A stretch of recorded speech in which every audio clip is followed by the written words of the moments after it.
I was the woman who was supposed to spend her life in a wheelchair in a nursing home. And I walked on the Great Wall of China. I was there. I did that. Hello there, this is Bex Craig and you're listening to the Not Just Anything podcast for women who want it whole. I hope you'll join me each week as we hear real stories from real women about how they've curated a whole life by design rather than by default.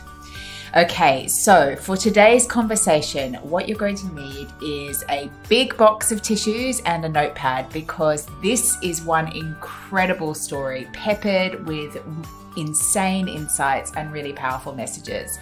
I'm talking to Sacha Dekker, who is a Dutchie, as she describes, based in Dublin, and is also a very seasoned senior learning and development professional. She's an entrepreneur, motivational speaker, and just an all-round inspiration. Her story is one of, in my opinion, the most powerful examples of the resilience of the human spirit. So get comfy, settle in, and get prepared to be profoundly moved. A huge welcome to Sacha Dekker, who is joining me today from what looks like a sunny day in Dublin. Is it possible? Is it sunny? No, it's light. Light in Dublin just appears as sunshine. But no, it's been the rainiest of weeks. But we just had snow, so rain is just fine for me. Perfect. Well, a big welcome. It's honestly such a pleasure. I said to you before we started recording that I have been so excited myself for this conversation. I find you to be very inspiring and I can't wait for people to hear a bit more about your story. So it's a real privilege that you're joining us. Thanks so much, Rebecca. It is great to be here. And I'm really looking forward to this conversation, to be able to share my story and to talking to you. Beautiful. So thank you.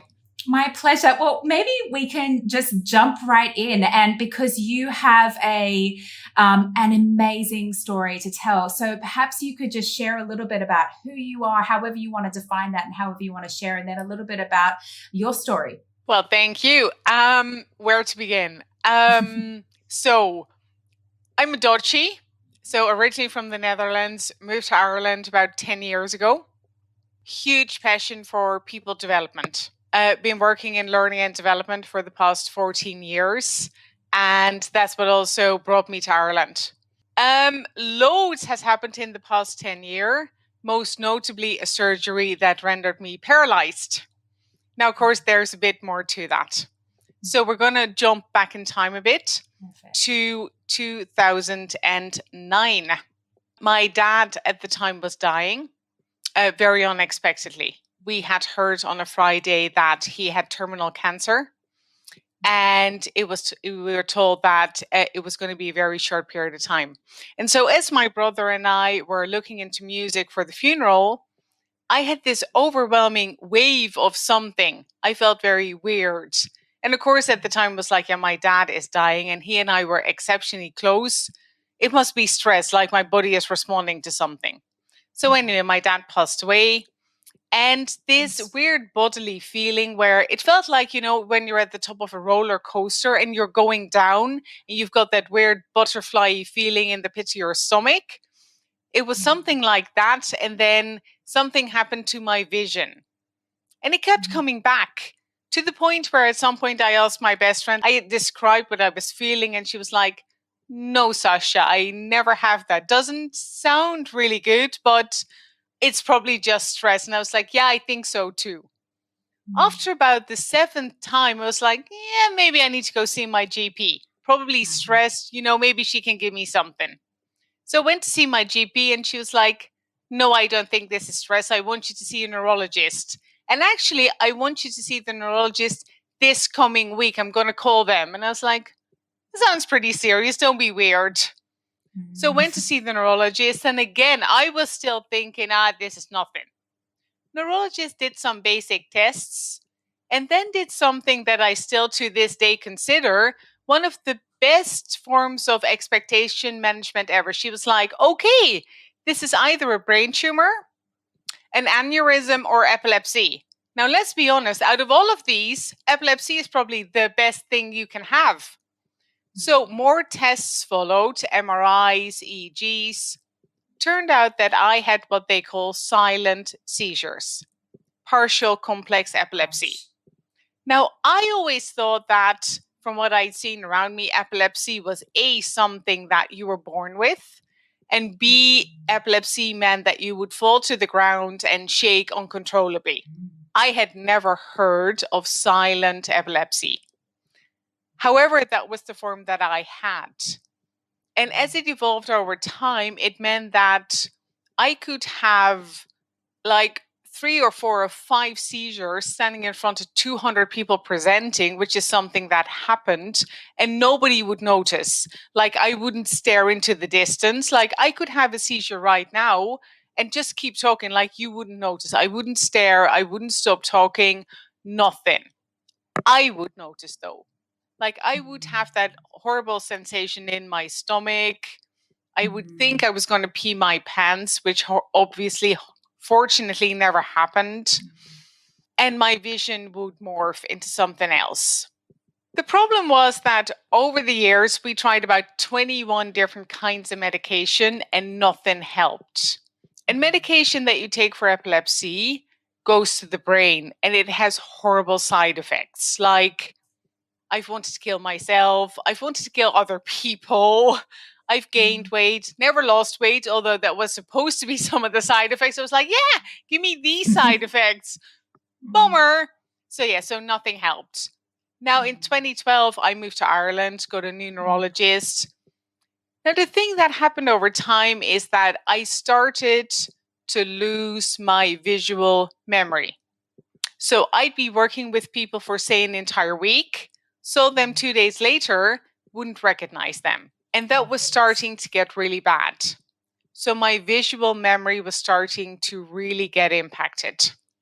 And so in January 2014, for the first time, my neurologist said, Sacha, our EEGs are very clearly showing that your memory and your cognitive functions are deteriorating due to the epilepsy. And this is the time when we need to start considering brain surgery.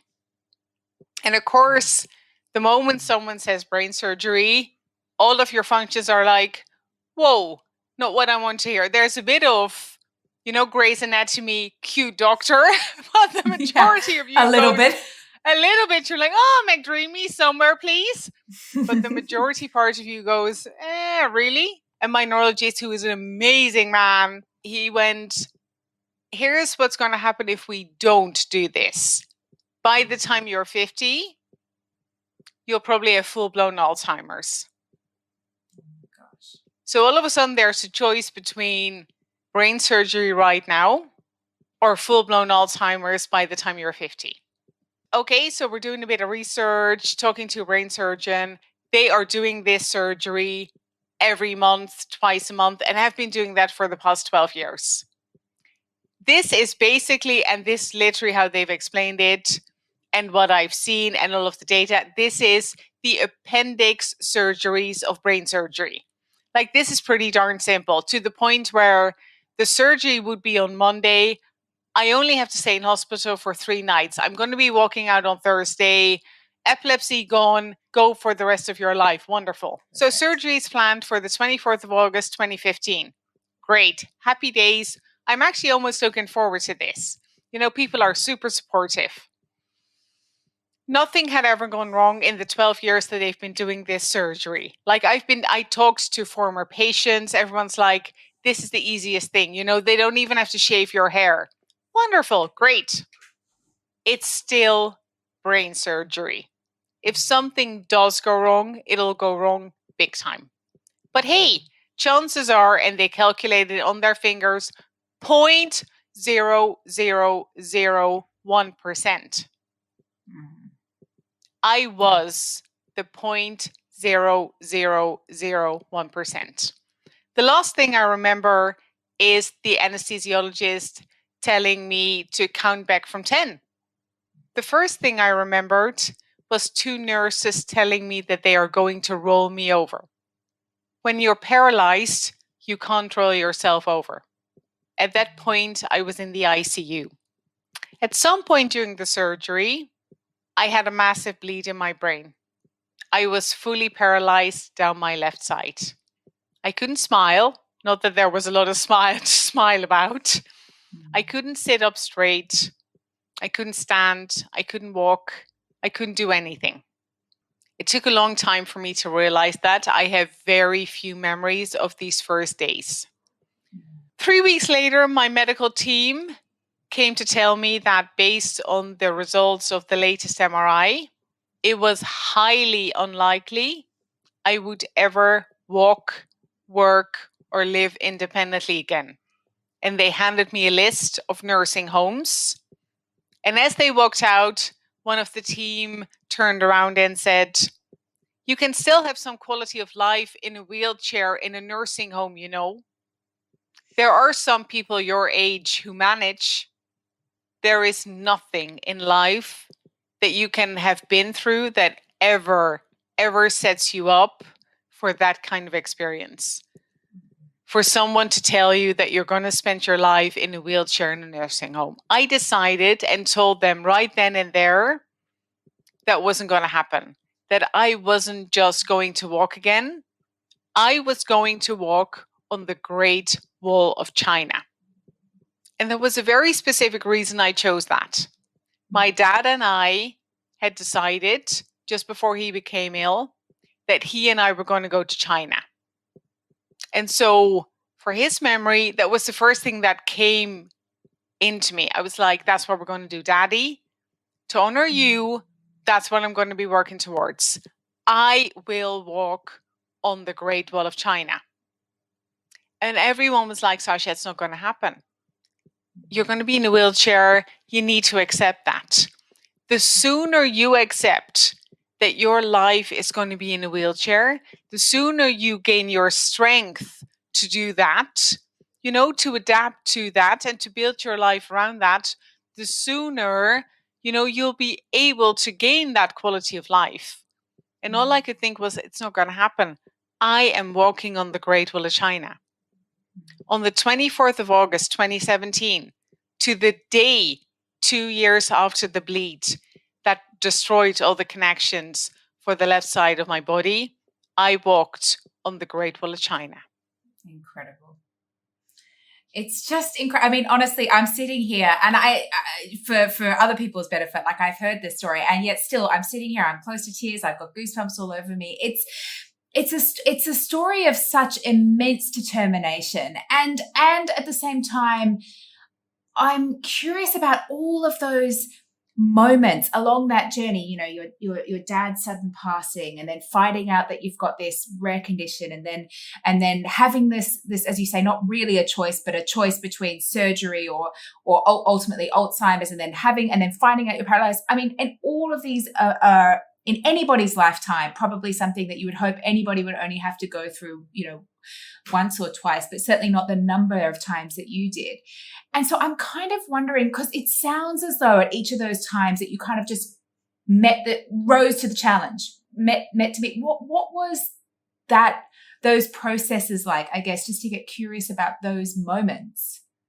Great question. Now, this wasn't the first time life dealt me a blow. So I've had the benefit, for lack of a better word, of being through shit before. I've experienced a highly emotionally abusive mother. I've come from a family that has been very financially unstable. Like very literally, eviction notice was the first word I could spell. Gosh. So yeah, that has been tough. I've been raped. I've been through 3 failed IVFs and a subsequently failed marriage. It wasn't the first thing. Now, again, there is nothing that can prepare you for waking up paralyzed and having to fight through that. But resilience wasn't a new word in my vocabulary. So I've learned about resilience. I've learned about fighting back. I've learned about having to chunk things up. It's about taking one step at a time. It's about embracing the shitty things to get to the good parts. Positivity means crying and embracing that you're going to cry. It's okay not to be okay, knowing that you're going to pick yourself up from the floor and then you're going to keep moving again. Small parts, baby steps. Yeah. Yeah, chunk it up. I love the way that you frame that, and also thank you for going to these places that are not often talked about, and in particular for also pointing to the fact that we're going to have an emotional response to things that happen that are not within our control, that are shitty, as you've described. Yeah. And that is okay. That is okay. Absolutely. Like, I live by a quote from Carl Jung. I am not what happened to me. I am what I choose to become. You can't control what happens to you. You can choose how you respond to it. Always. I am not what happened to me. I am not a rape victim.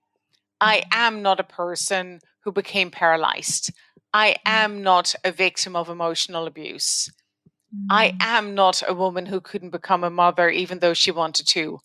I am a resilient woman who's an entrepreneur.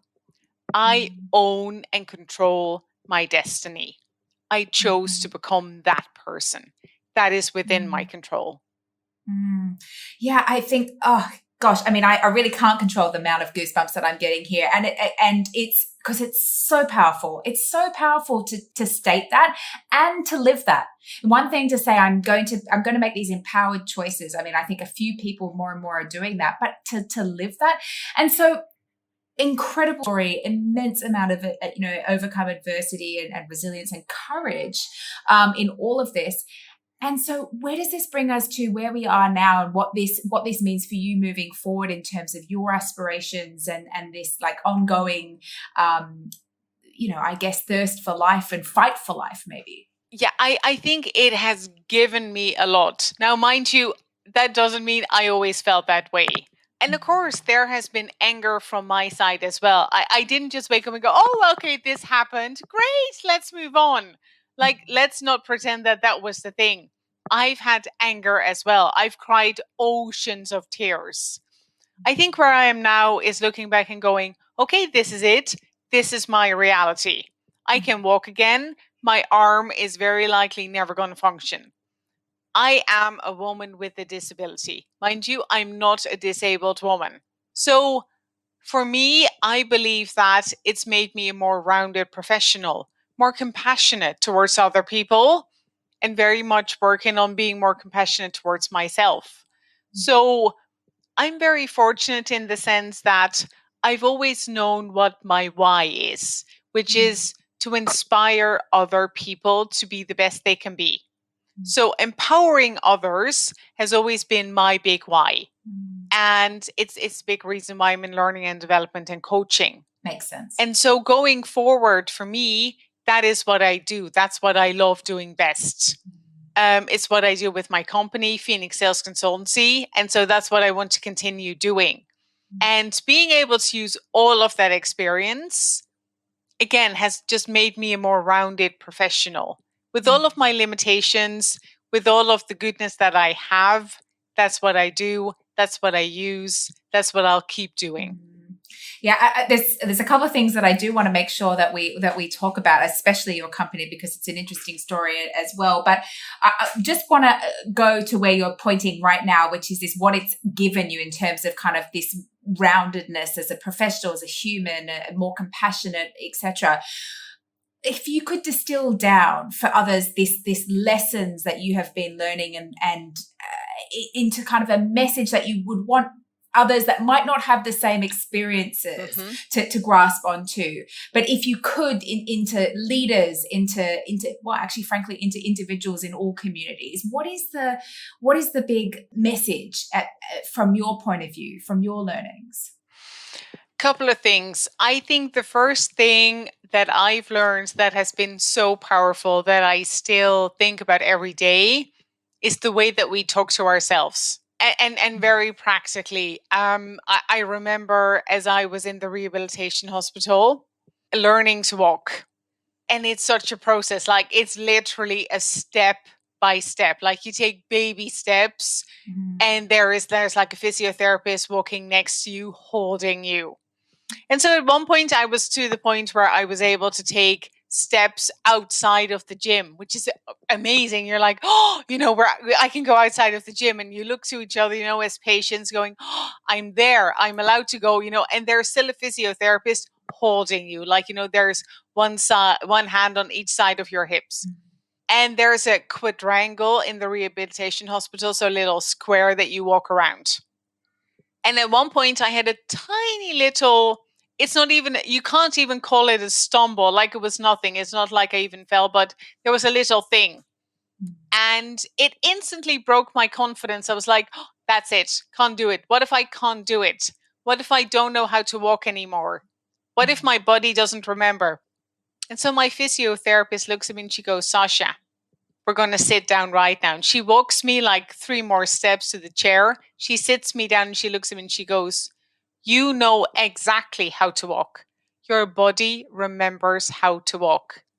The only thing standing between you and walking a perfect lap around the quadrangle is what you are telling yourself. So I'm going to walk away. Now I need to get something from the office. You need to decide whether or not you're going to do this. What are you going to tell yourself?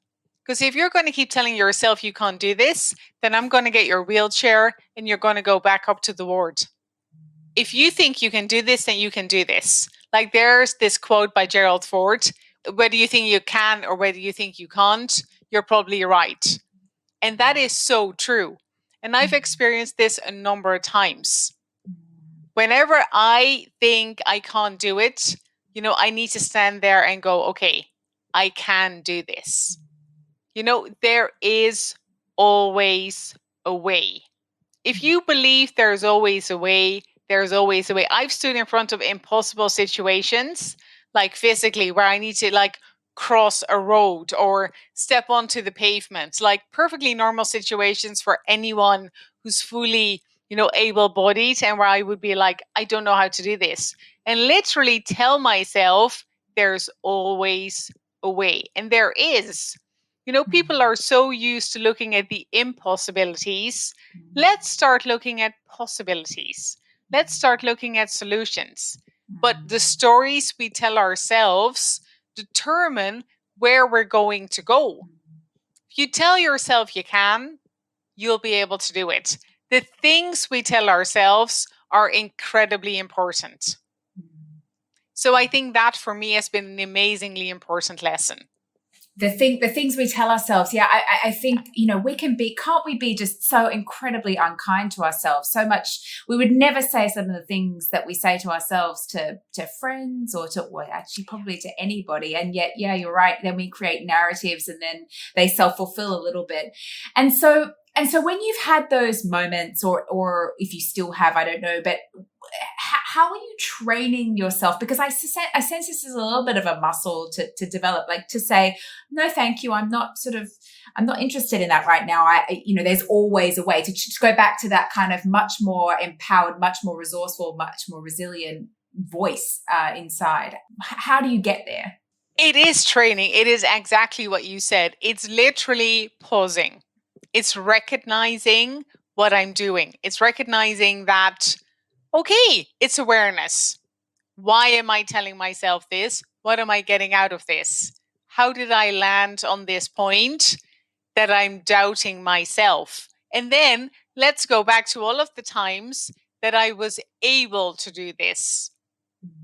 Let's build that memory muscle of success. Because I've had successes in the past. So let's start remembering these. And the moment you do that, because I write them up. So I have a gratitude journal and I still do that. I started doing that like after a week in hospital because I truly believe there is always something to be grateful for. And I know there's been so much research and so much talk about, the power of gratitude. I genuinely believe in that. And like my first entry, and I sometimes look back on it, was something very, very simple. The sun was shining through the window. One of the nurses said that I was inspirational. and one of my fellow patients changed the TV channel so that I could watch Strictly Come Dancing. Super simple things, but it just goes to show there's always something to be grateful for. On top of that, I write down things that I did that were successful. Silly, simple things. I was able to open a jar with one hand today. Just things that we did that we can be proud of. Or someone sent me a very kind email. Just anything that you do that worked for you that day. So now you have things that you can go back on in your mind that worked, that you were successful in, that you managed, that you can be proud of. It's about building that muscle of success, of pride, of gratitude all the time. Stop doubting yourself. Fill your mind with positive stories of what you can do rather than what you can't do. It takes 3 positives to drown out 1 negative. Just keep reminding yourself of that. I love that. I love that idea. I'm like, in my mind, I'm thinking it's like a bank. It's like banking all of this up. And you've talked a bit about success in that. And so I'm kind of curious about your definition of success. I mean, obviously in those moments, we're talking about things that you're proud of or many moments that have created a sense of gratitude for you. But how do you think broadly about success or fulfillment? How whichever word sort of resonates more strongly with you?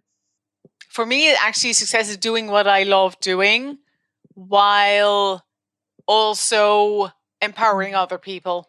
Yeah. For me, success is living a fulfilled life. Yeah. I love that combination of like what you love and other people. It sounds like other people are a really important part of it for you. Yes, absolutely they are. And you touched on this for those listening or for those who have looked you up. Sacha's also an entrepreneur, which is incredible, and yet also an interesting journey into entrepreneurship for you. So tell us a bit about Phoenix and that path and this journey that you're on now. Yeah. So yes, like I said before, working in learning and development for the past 14 years. Which also, by the way, great story. I remember I worked for Shell at the time in customer service. Actually, I was the head of customer service for Europe. And I was able to go to a high potential program. So nothing to do with learning and development. But I remember the exact moment. I was sitting there and I had a facilitator in front of the classroom. And I looked at her and her name was Yvonne Holbrook-Smith. I looked at her and all I could think is, that's it. I want to be you. You are amazing. You inspire me. I want to do what you do. And I knew in that moment that was my calling almost. I always knew I wanted to work with empowering people. And at that moment, I knew I wanted to be in learning and development. And it took me another 6 years to actually get there. And over the years, loads of people have asked me, hey, Sacha, don't you want to start your own business? But I've always been like, it kind of isn't for me. And part of that had to do with quite an ingrained need for financial security. Given my background, I've always been like, I love the stability of a salary.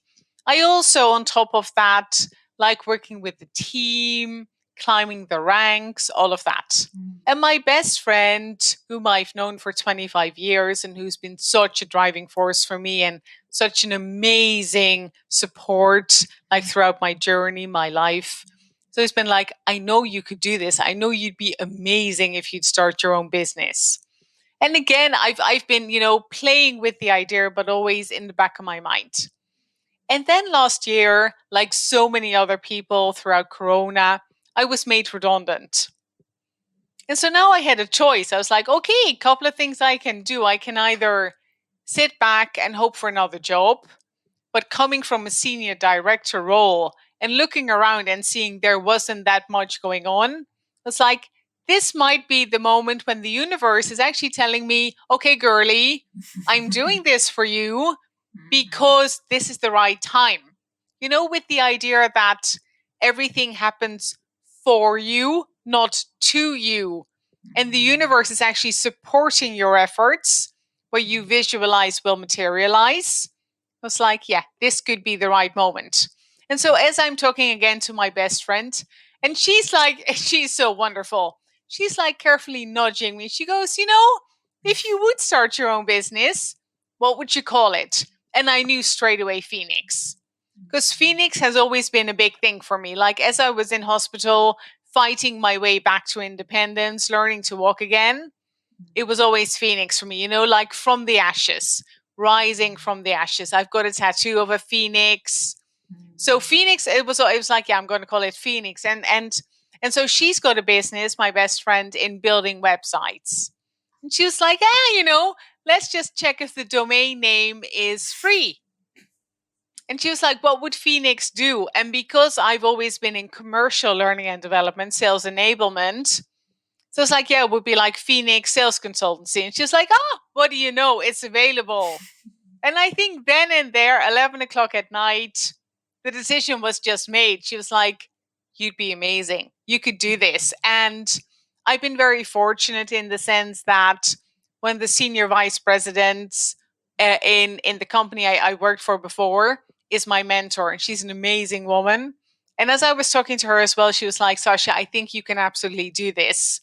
And so as I started talking to more people, they were like, yeah, you'd be fantastic at this. And then someone took a chance on me and I signed a contract. And so just like that, it happened. And as I'm working on this, it's like I'm doing what I love doing. And it's just fantastic. I just love this. Yeah, you've talked about this amazing friend of yours that you've had for 25 years. You've also talked about nurses that kind of gave you the nudge that you needed. It sounds like there were some important people around you. How much has that meant in this journey that you've been on, or how do you activate, I suppose, the people that surround you and support you through life? People are everything. Like connectedness is one of my core values. I could not have done this without the people in my life. Roisin Vance, my physiotherapist, she is everything. I went back last year to the hospital I was in. They do this wonderful honor your heroes thing where you can call out someone who's been particularly impactful in your journey. The fact that I always get emotional talking about that, but I won't this time. She's believed in me. She's never given up on me. Like she and I work together 5 days a week. And I mean, I came to her when I was in a wheelchair, when I could just about stand up with help. And I told her, I'm going to walk on the Great Wall of China. And I mean, the woman didn't bat an eyelid and said, well, looks like we've got some work to do. Yeah, no shit, Sherlock. I mean, seriously. And she just believed in me. And I cried so many tears with her, because it didn't go as fast as I wanted. And she taught me an incredibly important lesson around do not compare your beginning with someone else's middle. Because so the thing, what happens is that you're on the ward and then a porter comes get you. And then you go downstairs and you're in the gym, in the hospital gym. And generally you're waiting for a bit until it's your turn. And so as you do that, you get the opportunity to watch some of the other patients. And I remember sitting there, especially at the start, of my journey. And I used to ask, my physio, like, she's walking already, or they're walking already, like what happened to them? How come they're walking already? And Roisin would always tell me, Sacha, do not compare yourself to them. You do not know how severe their injury has been. You do not know how much time they've spent in here already. You cannot compare yourself to where they are when you do not know their entire story. And so I remember just before I moved into the rehabilitation hospital, so 5 months into my journey, just before I moved, I was walking around in the gym. Like by now I was able to walk about 15 meters. And this woman in a wheelchair is watching me and she goes, oh my gosh, I'm so jealous of you. You can walk. And I told her, I said, I've been here for 5 months. You'll get there. Do not compare yourself to me. It's been such a valuable lesson because we all do that all the time. We just look at someone who's amazing. And there's a difference between being inspired by someone who's amazing and wanting to reach the same, and comparing yourself to someone and going, I should have been there. I should have been able to do that. The former is fantastic. Do that all the time. Try to rise to someone. The latter is really detrimental because it's so easy when you're in hospital to get detached from the rest of the world. And these are the moments that make you feel that you're still part of things, that you still matter. Because especially when, at least for me, after I became paralyzed, it wasn't just having to build my physical strength again. It was a whole journey of, do I still matter? Do I still have value? Do I still have something to add? It's that whole mental journey of, now what? Is life still waiting for me? You have to overcome that as well. Yeah, it's, I just need to acknowledge also the way you have an amazing ability, which undoubtedly is probably also incredibly valuable in the work that you do, but of just decoupling ideas and concepts in a way that's really, really crystal and really powerful. So thank you for that. And I can imagine that sounds to me like a pretty significant identity moment as well. I always say key moments in our life, we have this sort of something that shakes us up a little bit, and identity can be a big part of it. What you're describing, am I worthy? What is the value? What is life bringing? Is a bit of a piece around who am I? And absolutely. Yeah. And so I realize we haven't even heard the story. I feel like this is like the climax is you do all this work, you're walking, you're training yourself for months and months in hospital with amazing physios so that you can one day walk on the Great Wall of China. So describe that sensation when you did that, what was that like? I mean, tell us that story too. Wow. Yeah, I'm still baffled by that because I was determined to be able to do that. I was like, this is going to happen. And it was funny because I remember when I was still in the general hospital before I moved to the rehabilitation hospital. At one point, the clinical director from the rehabilitation hospital came to do an assessment. And so she does a couple of assessments and she goes, what's your goal? And I'm like, I'm going to walk on the Great Wall of China.